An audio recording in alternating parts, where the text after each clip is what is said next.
Start with the Hollywood sign. It is built for instant recognition. White letters, brown hills, blue sky, and the promise that somewhere below, dreams are being made. But pull the camera back. Farther south, container cranes are moving goods through the port of Los Angeles. West of the city, LAX is moving passengers across the Pacific and the Americas. Under the landscape, pipes and aqueducts help hold a dry metropolis together. Los Angeles looks like a dream factory. But dreams are only the front end. Behind them is a machine. Inside the city of Los Angeles proper, about 3.87 million people live across a huge spread of land. Around it is a metro economy of about $1.3 trillion. So the real question is not why Los Angeles became famous. It is how a water-limited, decentralized city at the edge of the continent became a machine for moving goods, people, images, and desire. Los Angeles is not a traditional capital. It did not become powerful by sitting at the center of government or by growing from one old downtown that controlled everything around it. The basin was beautiful but dry. The mountains were close but constraining. The coast was useful, but the natural harbor was not enough by itself. Here is the thesis.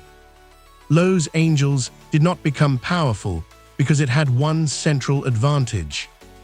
It became powerful because it repeatedly turned difficult geography into infrastructure, infrastructure into industry, and industry into global flows. That is the Los Angeles formula. Start with the map. Los Angeles sits on the Pacific edge of the United States, between ocean, mountains, desert, and basin. That position opened it to the Pacific world, but made it dependent on systems beyond itself. Water was the first limit. Southern California could support a town and farms. It could not easily support the giant city Los Angeles wanted to become. This matters because Los Angeles is often imagined as freedom, cars, space, sunlight, reinvention. But the city's first lesson was dependence. It needed water from somewhere else. It needed a harbor it could control. It needed roads, rails, pipes, studios, runways, and later container terminals. The map explains why. The Pacific gave Los Angeles an outward direction. The basin gave it space. The mountains created drama and constraint. The lack of easy water forced the city to become infrastructural. In LA, geography was not destiny. Geography was the problem the city kept trying to solve. The Old Pueblo was founded in 1781, in a region already home to indigenous peoples, including the Tongva and Chumash. From the beginning, the city's story was layered, contested, and unequal. Los Angeles grew under Spanish, Mexican, and American rule. But for a long time, it was not the obvious center of American power. Then the city started collecting pieces of a future machine. One piece was the harbor.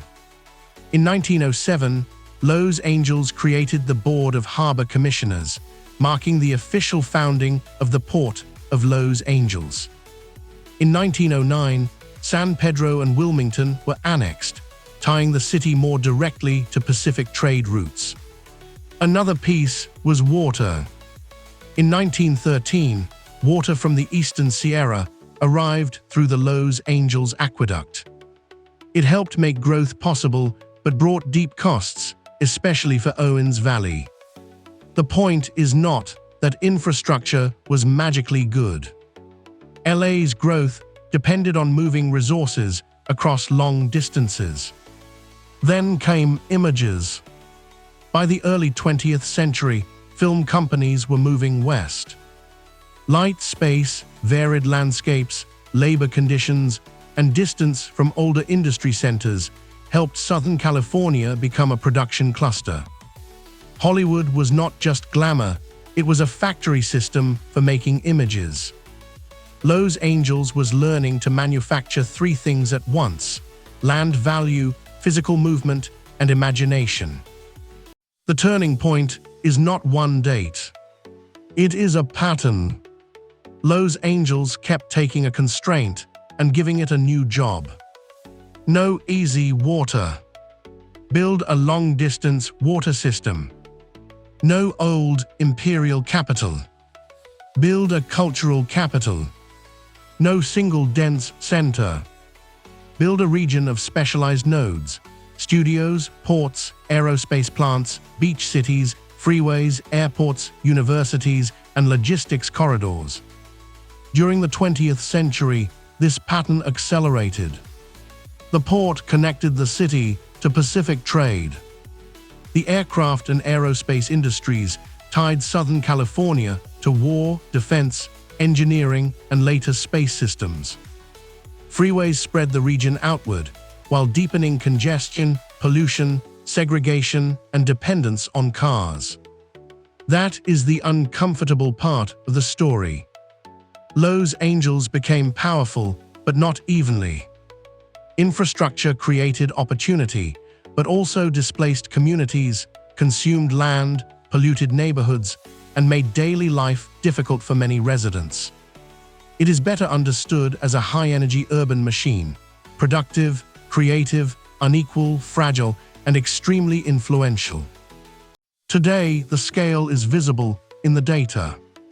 The Los Angeles Long Beach-Anaheim metro economy produced about $1.3 trillion in GDP in 2023. That is not city-proper GDP, it is the wider metropolitan economy. Los Angeles' power is regional. Its airport shows the same thing. LAX handled about 76.6 million passengers in 2024. That is business travel, migration, entertainment, education, family networks, and Pacific connectivity. Then there is the port. The Port of Los Angeles handled about 10.3 million TEUs in 2024. And when combined with the neighboring port of Long Beach, the San Pedro Bay Port Complex accounted for about 31% of U.S. containerized international waterborne trade in 2025. This is where the city stops being a place and becomes a system. The same city that sells images also moves physical goods.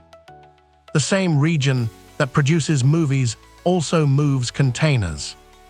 The same airport that carries tourists also carries executives, students, artists, families, and workers.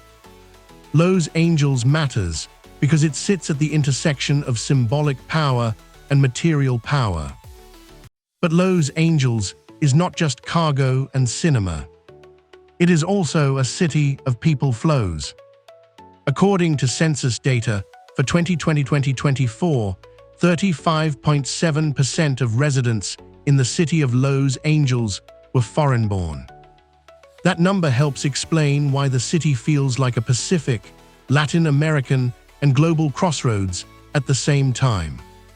Neighborhoods are not decoration in this story. They are part of the engine. Koreatown, Boyle Heights, Little Tokyo, Thai Town, Lamette Park, the San Fernando Valley, South LA, the West Side, the harbor communities, and many others are not interchangeable scenes. They are social and economic worlds that connect Los Angeles to other places.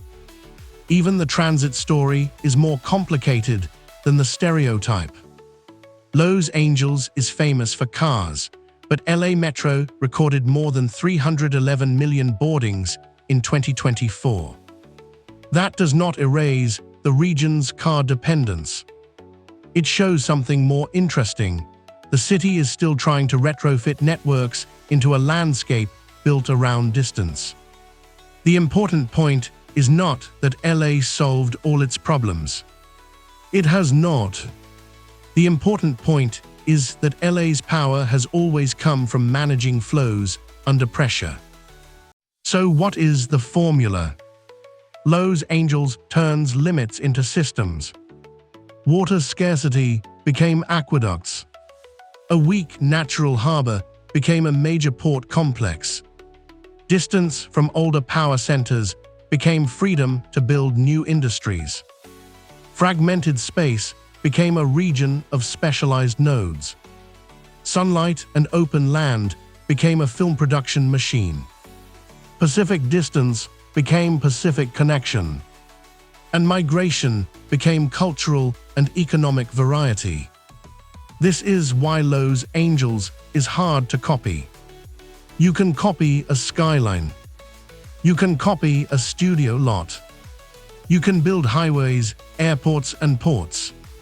But it is much harder to copy a century of layered networks that connect water, land, images, aerospace, trade, migration, and ambition in one urban region. That is why Los Angeles remains powerful, even when parts of its old model are under stress.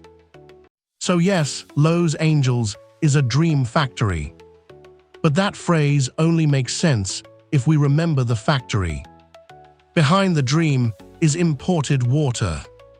Behind the skyline is a basin under pressure. Behind the red carpet is labor. Behind the beach image is a port.